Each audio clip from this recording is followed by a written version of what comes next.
Prezi plain Jane.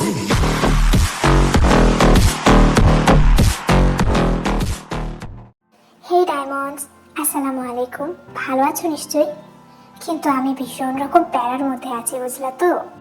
তোমরা অনেকেই জানো যে আমার পরীক্ষা অলরেডি স্টার্ট হয়ে গেছে, আবার অনেকেই জানো না, সেই জন্য ভিডিও শুরুতেই বলে দিচ্ছি। বর্তমানে আমার চ্যানেলে যেসব স্টোরিগুলো চলতেছে ওগুলো সম্পূর্ণ আমার নিজের বানানো, সেই জন্য ওগুলোতে আমি আর ভয়েস দিতে পারতেছি না, কজ আবার ওগুলো তো লেখা নেই। তো সেই জন্য ওগুলো বর্তমানে আমার পক্ষে কন্টিনিউ করা পসিবল হচ্ছে না। যদিও অনেকগুলোর ভয়েস দেওয়া আছে, কিন্তু এডিট করা এই পরীক্ষার মাঝে জাস্ট ইম্পসিবল, অনেক সময় লাগে। কিন্তু এই মুহূর্তে আমি বেশি সময় দিতে পারতেছি না, সেই জন্য আমি কিছু উপন্যাস ডাব করা শুরু করেছি। যতদিন না পর্যন্ত আমার পরীক্ষাটা শেষ হইতেছে ততদিন পর্যন্ত আমি উপন্যাসই ডাব করব। আর মেইন কথা হচ্ছে আমি উপন্যাসে জাস্ট ভয়েস দিব, কোনো ভিডিও অ্যাড করতে পারবো না। ওই যে বললাম, এডিট করাটা একটু বেশি টাফ হয়ে যাচ্ছে আমার পক্ষে, সেই জন্য চ্যানেলটা সচল রাখার জন্য মূলত এই কাজটা করতেছি। মোটামুটি 2টা সপ্তাহ মতো এরকমই চলবে। আর যে উপন্যাসটা ধরেছি এটা অনেকটাই ছোট, তাই আশা করা যায় শেষ হয়ে যাবে 2 সপ্তাহের মধ্যে। আর আমি যথাসম্ভব রেগুলার দেওয়ার চেষ্টা করবো, কজ শুধু ভয়েস দিয়ে একটু হালকা পাতলা এডিট তো। যাই হোক, অনেক বক করে ফেলছি, এবার আমরা মেইন ভিডিওতে আসি। আর আশা করছি এই উপন্যাসটা তোমাদের ভালো লাগবে। জাস্ট 2টা সপ্তাহে একটু ম্যানেজ করে নাও, তারপর আমি আবারও আগের মতো ব্যাক করবো ইনশাল্লাহ। So let's start this video. Bye bye. আর হ্যাঁ, আমার জন্য দোয়া কইরো, আমার পরীক্ষাটা যেন ভালো হয়। বউ সেজে লক্ষ্মী মেয়ের মতো বরের পাশে বসে আছি। বিয়েতে যে খুব বেশি একটা মত আছে সেটা নয়, নেহাত আব্বুর জোরাজোরিতে বিয়েটা করতে হচ্ছে। আবার এটাও না যে অন্য কারোর সাথে সম্পর্ক আছে। ছোটবেলা থেকে আব্বু ভক্ত ছিলাম, আব্বুর কথা কখনো নড়চড় করিনি। বিয়েটা শুরু করার জন্য কাজী সাহেব চলে আসলো। হঠাৎ পেছন থেকে আমার কাজিন লিসা চিৎকার করতেই সবাই লিসার দিকে তাকালো। ইয়ানো, তুমি আমাকে এভাবে ঠকিয়ে আবার আবুর সাথে বিয়ে করতে পারো না। লিসার কথা শুনে সবাই থমকে দাঁড়ালো। আব্বু লিসার কাছে গিয়ে শান্ত গলায় বলতে লাগলো, হে লিসা মা, কি হচ্ছে এখানে? তোমার আপুর আজকে বিয়ে, সিন ক্রিয়েট করো না। বড় আব্বু মাফ করবেন, কিন্তু ইয়োনোর বাচ্চা আমার পেটে, ওকে ছাড়া আমি বাঁচবো না। পাশ থেকে ছোট মা লিসার গালে চড় বসিয়ে দিল। কি হচ্ছে কি লিসা? চল এখান থেকে। হে লিসা, আবারও নেশা করছিস তুই? কসম বড় আব্বু, আমি ড্রিঙ্ক করিনি। হ্যাঁ গো সুবিন, লিসারে দেখা কিন্তু মনে হইতেছে না যে ও ড্রিঙ্ক করছে। তুমি দেখো, ওর চোখে ভয় কাজ করতেছে। বড় মা, তুমি বিশ্বাস করো, ইয়োনোর সাথে আমার 1.5 বছরের সম্পর্ক। এই ইয়োনো, তুমি চুপ করে আছো কেন, বলো। লিসা এসে ইয়োনোকে বসা থেকে দাঁড় করিয়ে কলার ধরে ঝাঁকাতে লাগলো। বলো, কেন এমন করলে? কেন আমাকে ঠকালে তুমি? আমি তোমাকে ছাড়বো না। I will kill you, you know. Hey চুপ কর। বলো আপু, প্লিজ তুমি আমার কথা বিশ্বাস করো। হে লিসা, একদম চুপ, একটা কথা বলবি না। বলো আপু। ইয়োনো বাবা, তুমি বলো, লিসা কি সত্যি বলছে? আঙ্কেল, আপনি বিশ্বাস করেন, আমি লিসাকে এর আগে কখনো দেখিনি। বড় আপু, ও মিথ্যা বলছে। এই হলো, মিথ্যা বলছো কেন? Just shut up. কি যাতা বলছো তখন থেকে তুমি? প্রথম তুমি শুরু করেছো। আপু তুই বিশ্বাস কর, এই ইয়োনো ঠকবাজ আমার জীবনটা শেষ করে দিয়েছে। আপনি বিশ্বাস করবেন না, আমি এমন কিচ্ছু করিনি, ট্রাস্ট মি। আমি যেন একটা পাথর হয়ে গেছি, গলা দিয়ে কথা বেরোচ্ছে না। হঠাৎ করে বাসায় পুলিশ চলে আসলো। এ কি, আপনারা আমার বাসায় কি করছেন? সরি স্যার, ক্ষমা করবেন। আমরা আপনার ভাতিজা লিসার কথা এখানে এসেছি। আমরা জানতে পেরেছি আপনার হবু জামাই লিসাকে ঠকিয়েছে, আর তাই লিসা তার উপর মামলা করেছে। হে আঞ্জন, ওনারা কি বলছেন? জল তাহলে এত দূর গড়িয়েছে? বড় আপু ক্ষমা করবে, আমার যে কিচ্ছু করার ছিল না। বিশ্বাস করো। মিসেস রোজ ইউনোর কানে চড় বসিয়ে দিল। ছি, আমার ভাবতে লজ্জা করছে তুই আমার ছেলে। ছি, তোমাকে কত বিশ্বাস করতাম, তুমি কিনা তার এই প্রতিদান দিলে। আঙ্কেল বিশ্বাস করেন, আমি কিছু করিনি। মিস্টার ইউনো, আপনাকে আমাদের সাথে একবার থানায় যেতে হবে। আম্মু কিছু বলো, আমি সত্যি কিছু করিনি। বিশ্বাস করো, আমি এসবের কিচ্ছু জানি না। দাঁড়ান অফিসার, আমি নিজেও শাস্তি দিতে চাই। জিজ্ঞাসু দৃষ্টিতে সবাই লিসার দিকে তাকিয়ে আছে। আমি ইউনোকে বিয়ে করতে চাই। হোয়াট? হে লিসা মা, ঠিক বলেছিস, তাহলে তো লোকের কাছে মুখ দেখাতে পারবো না। ওগো, তোমার মেয়ে আমাদের সম্মান আজ এভাবে নষ্ট করে দিল। ইচ্ছা তো করছে গলা টিপে মেরে ফেলি। হে গাই যিশু, থাম তোরা। ছেলে মেয়ে একটা ভুল করেই ফেলেছে, এখন এত কিছু বলে তো আর সমাধান করা যাবে না। মিস্টার সুবিন, আপনি তাই করুন, লিসার সাথে বিয়েটা দিয়ে দেন। তা না হলে লোকের কাছে মুখ দেখাতে পারবো না। হে কাজী সাহেব, আপনি বসে আছেন কেন? বিয়েটা শুরু করি। হে লিসা, তুই ইউনোর পাশে কি বসে পড়। মানে কি একটা অবস্থা, তোমরা কেউ আমার ভাইয়াটার কথা ভাবতেছো না। আমার ভাইয়াটার কি হবে? ভাইজান, ভাবি তো ঠিকই বলেছে, তেল কি হবে? কি আর হবে, যা হয়েছে ভালোই হয়েছে। মাঝখান থেকে আমার মেয়েটার জীবন বেঁচে গেল। আর আমি জানি আমার মেয়েটা অনেক স্ট্রং, সব সামলে নিতে পারবে, তাই না মা? আমি শত চেষ্টা করেও কোনো কথা বলতে পারছি না, গলার মাঝে কথা আটকে আছে। তবুও মাথা নাড়িয়ে সম্মতি জানালাম। হে তেমা, আমি তোর জন্য অনেক ভালো করে বিয়ে আনবো, আমার মেয়ের সুখের কোনো অভাব রাখবো না। আপুর কথা শেষ হতে না দিয়ে দৌড়ে নিজের রুমে গিয়ে দরজা লক করে দিলাম। কি রে ভাইয়াতে, ওইভাবে দৌড়াস না। হে রামজুন, ওকে একটু একা থাকতে দাও, সব ঠিক হয়ে যাবে। হ্যাঁ গো সুবিন, তোমার কথাই যেন ঠিক হয়। হে আল্লাহ, আমার মেয়েটাকে দেখো। মিস্টার সুবিন, আপনার আপত্তি না থাকলে একটা কথা বলতাম। আরে আরে ভাইজান, আপনি কখন আসছেন? এই তো একটু আগে এসেছি, কিন্তু এসে যা শুনলাম। দুঃখিত আপনাদের কাছে, এমন একটা ঘটনা ঘটবে কল্পনাও করিনি। বাই দ্য ওয়ে, মিস্টার সুবিন, যেটা বলতে চাচ্ছি। হ্যাঁ মিস্টার আরিন, বলেন। আসলে আপনার মেয়ে তেকে আমার খুব পছন্দ। যদি আপনার আপত্তি না থাকে, আমার ছেলের সাথে বিয়েটা দিতাম। কি বলছেন, আপনার ছেলের সাথে আমার মেয়ের বিয়ে? আমার মেয়ের বুঝি এত সৌভাগ্য? এভাবে বলে লজ্জায় ফেলবেন না, আমার তেকে বড্ড ভালো লাগতো। নেহাত বিয়ে ঠিক করে ফেললেন, তাই আর বলার সুযোগ হয়নি। এই রামজুন, আমি কি ঠিক শুনেছি? আমি বিশ্বাস করতে পারছি না, আপনাদের সাথে আমাদের আত্মীয়তা হতে চলেছে। আপনি চাইলে আজই আমার ছেলের বউ করে নিয়ে যেতে চাই। আলহামদুলিল্লাহ আলহামদুলিল্লাহ, আমি রাজি। কি বলো হে রামজুন? কি যে বলো না সুবিন, রাজি না হয়ে কিভাবে থাকি? এই তো আমার মেয়ের সৌভাগ্য। যাক, তাহলে বিআই সাহেব, আজ এখানে দুটো বিয়ে হচ্ছে। হ্যাঁ বিআই সাহেব। রুমে এসে বেলকুনিতে দাঁড়ালাম। দু চোখ বেয়ে টপ টপ করে পানি পড়তে লাগলো। হঠাৎ করে চোখে পড়লো নিচে লাল গাড়ি থেকে একটা ছেলে বেরোচ্ছে, হাতে কালো ঘড়ি, চোখে কালো সানগ্লাস, গায়ের চামড়া যেন ধবধবে সাদা। পরনে কালো কোট দেখে মনে হচ্ছে যেন আসমান থেকে নূরের আলো জমিনে নেমে এসেছে। বেশ অবাক হলাম, তিনতলা নিচ থেকেও ছেলেটা আমার দিকে তাকালো, ভারী অদ্ভুত লাগলো। হুট করে চোখের পলকে ছেলেটা ভেতরের দিকে চলে গেল। ছেলেটাকে দেখে হঠাৎ আমার কি হলো ঠিক বুঝতে পারলাম না।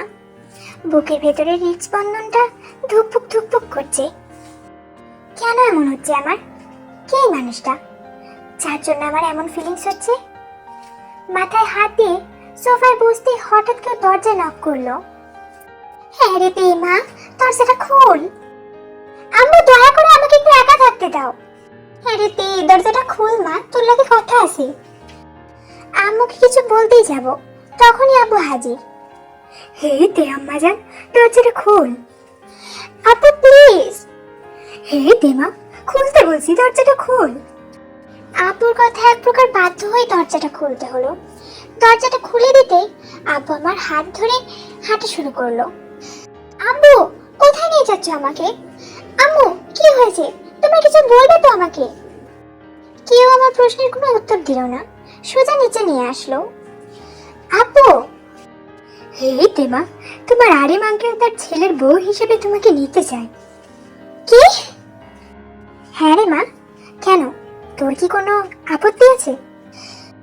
ওয়েট ওয়েট, আব্বু, এসব কি হচ্ছে? বিয়েটা কি এতটাই সস্তা? দেখো আব্বু, তোমার কথা মতো আমি ইউরোকে বিয়ে করতে রাজি হয়েছিলাম, কিন্তু আফসোস, এমন একটা ছেলেকে আমার জন্য নির্বাচন করলে যে আমার কাজিনের সাথে। যাই হোক আপু, প্লিজ এসব বন্ধ করো, আমি এখন বিয়ে করতে পারবো না। তে ব্যাস, অনেক হয়েছে বিয়ে বিয়ে খেলা। আমি আর এসব নিতে পারছি না, বিশ্বাস করো, সত্যি আমি নিতে পারছি না। হাত জোর করে বলছি তোমাদের, প্লিজ বন্ধ করো এসব। কাঁদতে কাঁদতে মেঝেতে বসে পড়লাম। ড্যাড, উনি যখন বিয়ে করতে চাচ্ছেন না, প্লিজ জোর করো না। কথাগুলো শুনে সামনের দিকে তাকাতে অবাক হলাম। এটাই তো সেই লোকটা যাকে একটু আগে নিচে দেখেছিলাম। না না বাবা, তুমি আমার মেয়েটার কথা কিছু মনে করো না। বিয়ের দিন এত বড় শখ নিতে পারেনি, তাই জন্যই। কিন্তু আঙ্কেল, উনি তো। আমি তেমাকে বোঝাচ্ছি, ওকে বোঝালে ঠিকই বুঝবে। আপু এসে আমার পাশে বসে মাথায় হাত রাখলেন।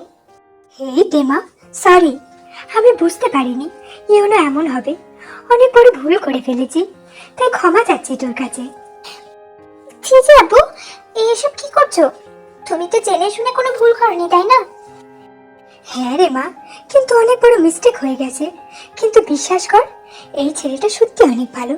আমি জানি ও তোকে অনেক সুখী রাখবে। হ্যাঁ রে তে, তেজপাতা লিকার সারা চা।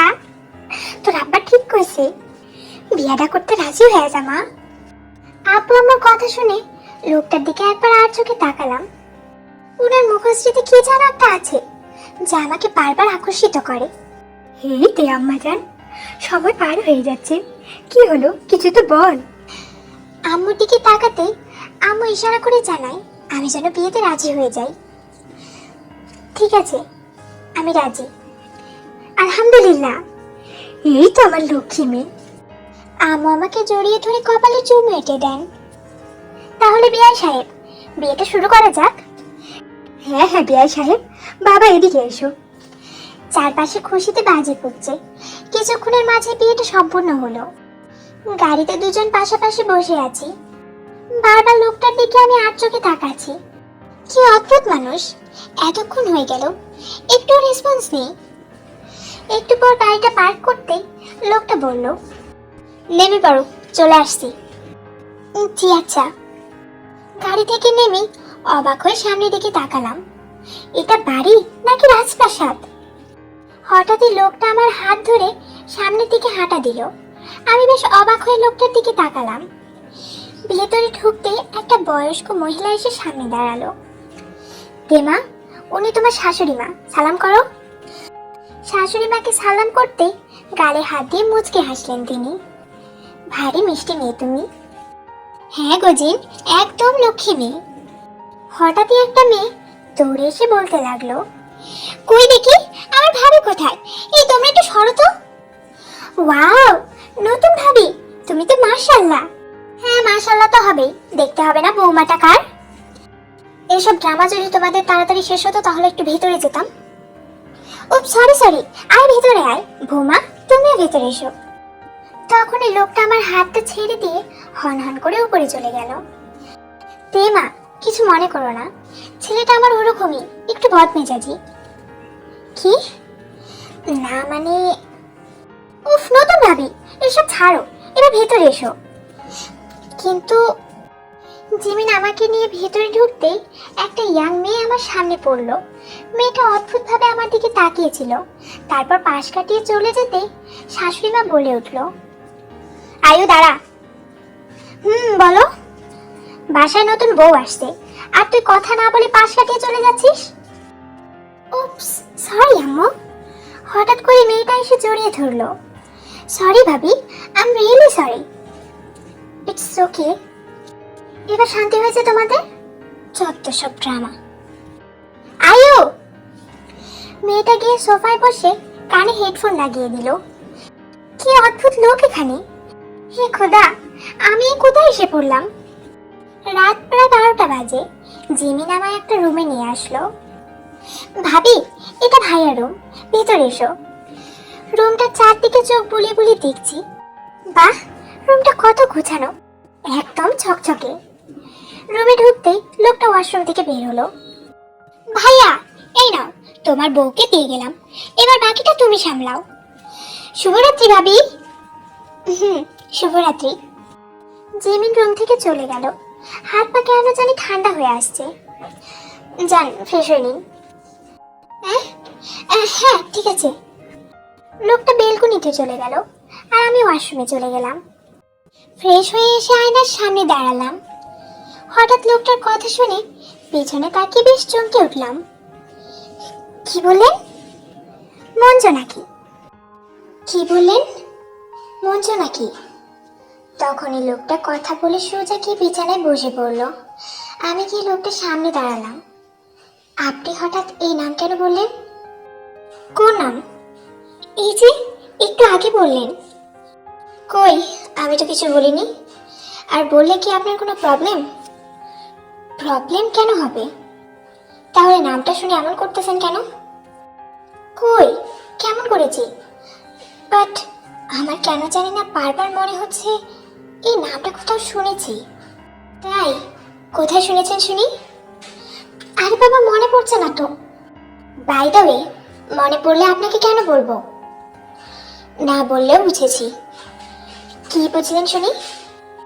এই যে স্পেশাল মানুষ, আই মিন প্রিয় মানুষটা ডাকতো, রাইট? পাগল নাকি? আমার প্রিয় মানুষ? হে হে, হাউ ফানি। থাক, আর সাথে মাছ থাকতে হবে না। লোকটা কথাটা পিড় করে বলল। কি বললেন? কই, কিছু না তো। বলুন, কি বললেন? আমি শুনলাম কিছু একটা বললেন। এই শুনুন, আপনার কানে হয়তো প্রবলেম। কি? আমার কানে প্রবলেম? ইয়েস। আমি আমার আঙুল তুলে ওনার দিকে তাক করে বললাম, দেখুন, অনেক রাত হয়েছে, যান ঘুমিয়ে পড়েন। আজব, আরে শুনেন, এই যে। লোকটা তাড়াতাড়ি করে হেডফোন লাগিয়ে শুয়ে পড়ল। অদ্ভুত তো, কিন্তু লোকটার মুখে ওই নামটা শুনে আমার খুব চেনা চেনা মনে হলো। নামটা কোথায় যেন শুনেছি, কিন্তু কোথায়? ধুর বাবা, কেমন লাগে! লোকটা আমার দিকে ঘুমিয়ে পড়লো। একটু কি কমন সেন্স নাই? আজ নাকি আমার বাসর রাত। এই হলো বাসর রাত, দেখ, ভালো লাগে না। পক পক করতে করতে বেলকনিতে এসে দাঁড়ালাম আর চোখে বারবার লোকটার দিকে তাকাচ্ছি। তখনই লোকটা বলে উঠলো, লাইটটা অফ করে প্লিজ এসে ঘুমান।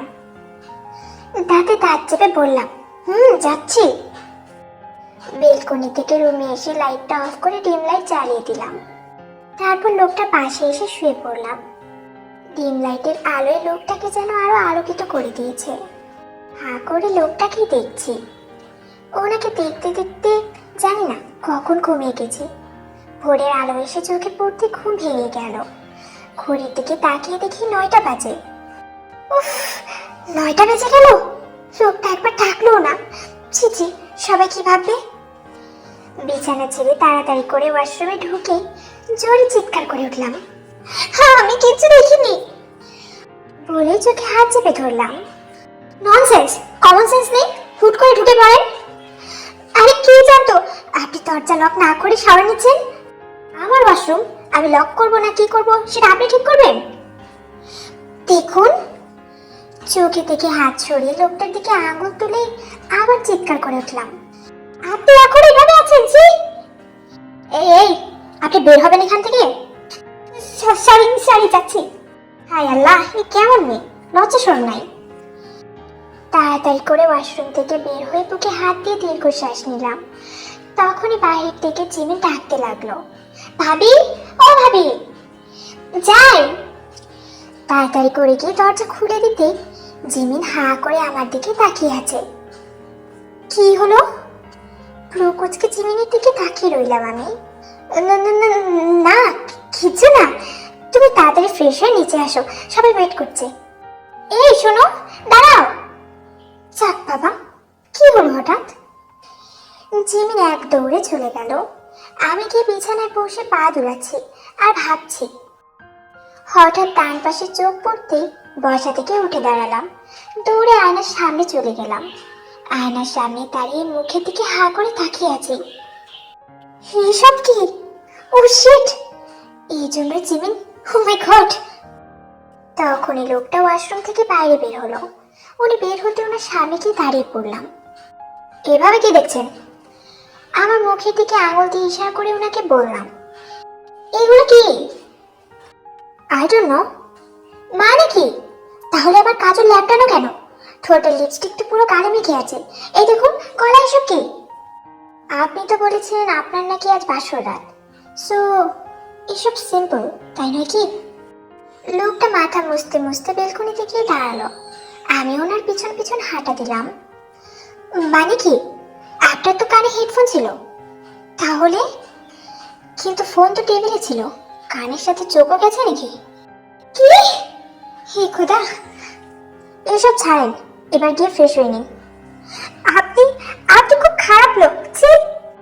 কাঁদো কাঁদো মুখ করে কান্নারত স্বরে ওনাকে বললাম কথাটা। Shut up! What? You shut up! লুচ্চাটা একটা মেয়েকে একা পেয়ে এসব করতে লজ্জা করলো না? ছি!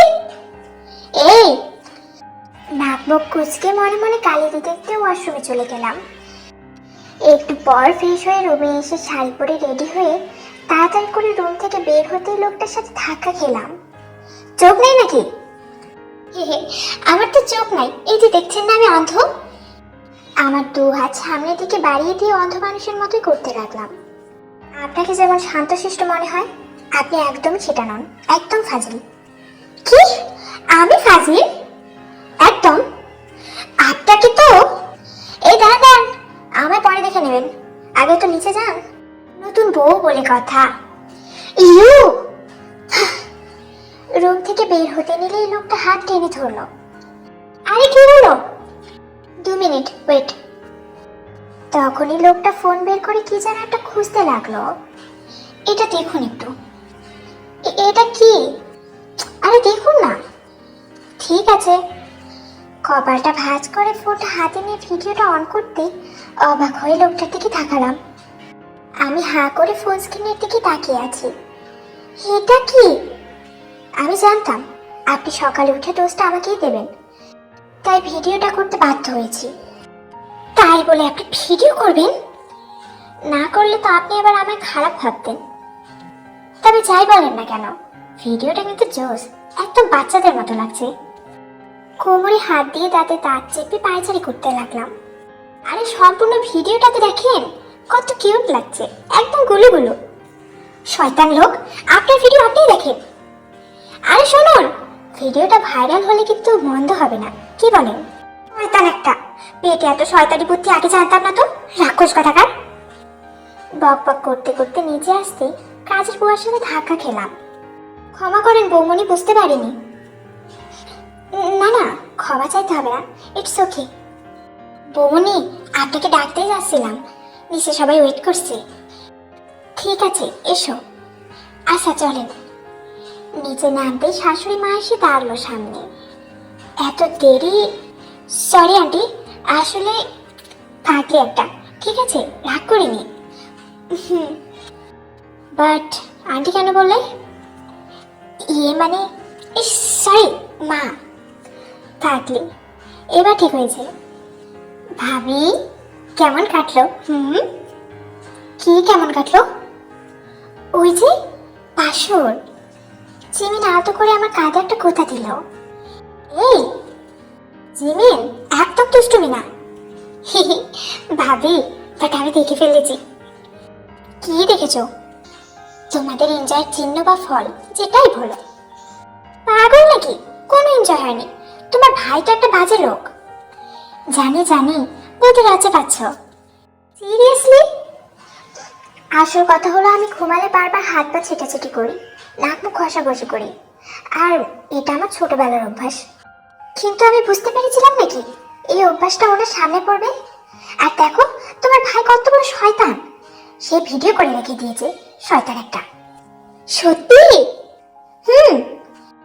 জিমিন দৌড়ে যেতে ধরলে আমি জিমিনের হাতটা টেনে ধরলাম। কই যাও? ভিডিও দেখতে। এই না জিমিন, প্লিজ শোনো। কে শোনে কার কথা? জিমিন এক দৌড়ে উপরে চলে গেল। তে যাই মা। তাড়াতাড়ি করে রান্নাঘরে আসলাম। শোনো, আজ নিজের হাতে সবাইকে খাবার বেড়ে দেবে, কেমন? ঠিক আছে মা। একটু পর সবাইকে খাবার বেড়ে দিলাম। সবাই নিজের মতো খাচ্ছে আর আমি লোকটার দিকে ট্যাপ ট্যাপ করে তাকিয়ে আছি। তে হ্যাঁ মা। তুমিও বসে যাও। না মা, পরে আমি আর আপনি একসাথে খেয়ে নেব। আচ্ছা ঠিক আছে। বাহ বাহ, ভাই লক্ষ্মী তো। তাই তবে তে, ও সরি ভাবি। তা ভাবি, শুনলাম তোমার যার সাথে বিয়ে ঠিক হয়েছিল সে নাকি তোমার বোনের সাথে রিলেশনে ছিল। আয়ো সরি পাপা।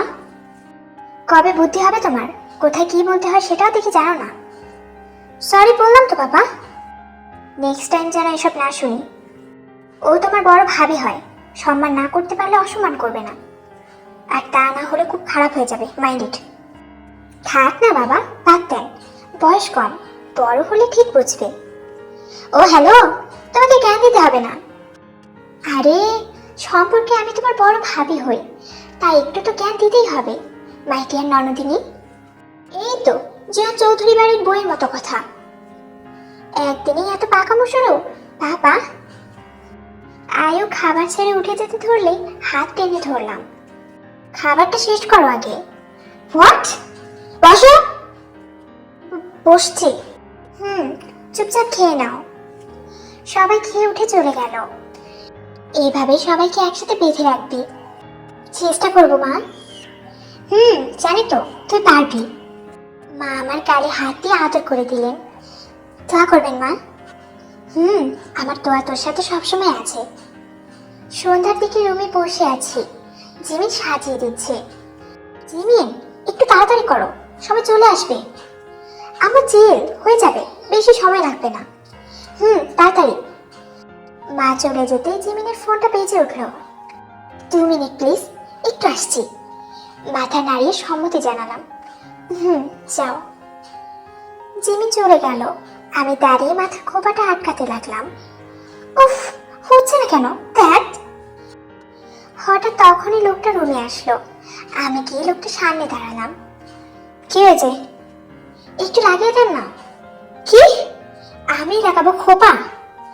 তো আপনি কোথাকার প্রেসিডেন্ট যে খোপা লাগাতে পারবেন না? হোয়াট? আমি পারবো না এসব।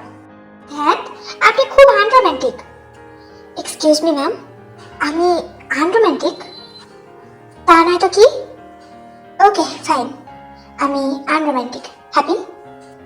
লোকটা কিছু একটা খুঁজতে লাগলো, আমিও পিছন পিছন দৌড়াচ্ছি। প্রবলেম কি? কিসের? এই যে পেছন পেছন হাঁটছেন। বারে তো কি করবো, এখনো তো লাগিয়ে দেননি। আপনি বলছেন খোপা নেই, আমি আমার ফোন খুঁজে পাচ্ছি না। ফোন আমি খুঁজে দেবো, তবে তবে কি? একটা শর্ত, এই যে এই খোপাটা। ওরে আল্লাহ রক্ষা করো। উনি বিড়বিড় করে কথাটুকু আওড়ালেন।